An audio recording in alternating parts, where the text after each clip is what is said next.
Qu'en est-il de votre scénario d'après-coronavirus? Comment vous voyez le monde? Comment vous voyez la reprise?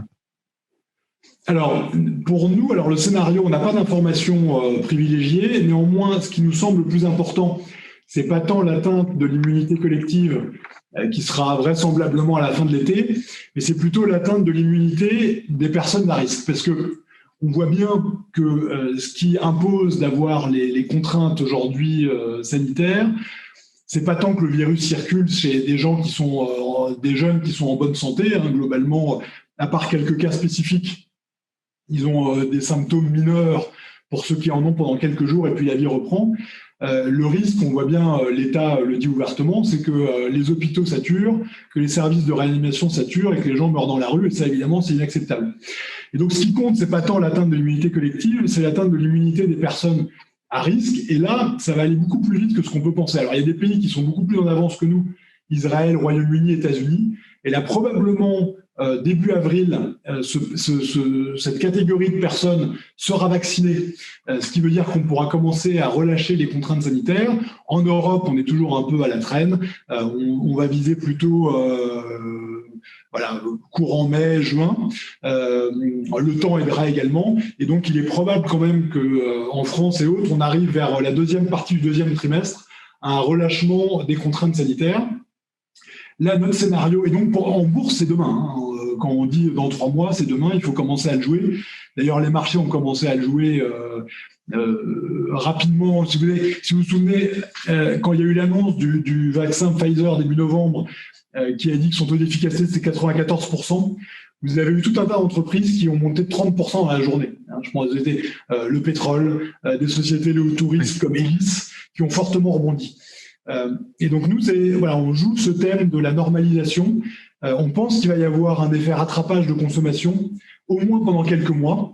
On le voit dans des pays, déjà on l'a vu en France, quand on a déconfiné en mai et en juin, des sociétés comme Fnac ou autres ont vu une très forte hausse de la consommation. Le trafic autoroutier était revenu quasiment cet été au niveau de 2019. Donc on voit que les gens ont voulu quand même très vite reprendre une vie un peu normale, reprendre la voiture, aller voir leurs proches, consommer ce qu'ils n'avaient pas pu.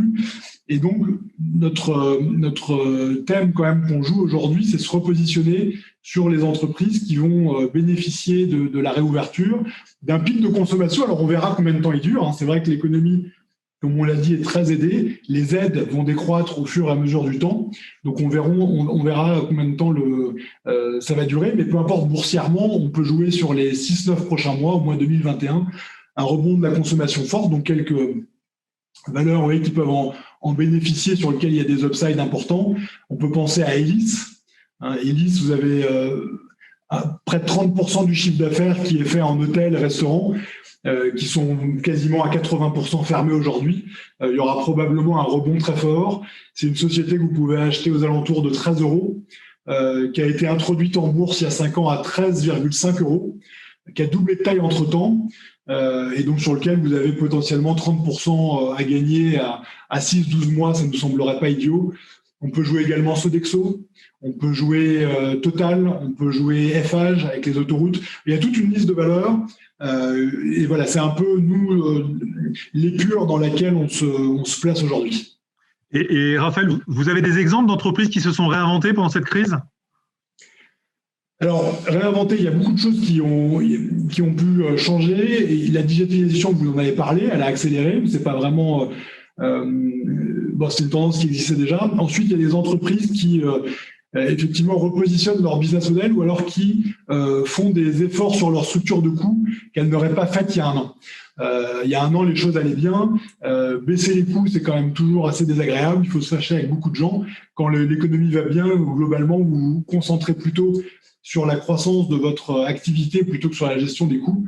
Et donc, vous avez effectivement pas mal d'entreprises qui, très probablement, ont des potentiels de marge très supérieurs aux marges pré-crise, ce qui peut sembler étonnant, mais tout simplement parce que elles ont baissé les coûts fixes, les coûts de structure, les coûts de siège, ce qu'elles n'auraient pas fait sinon.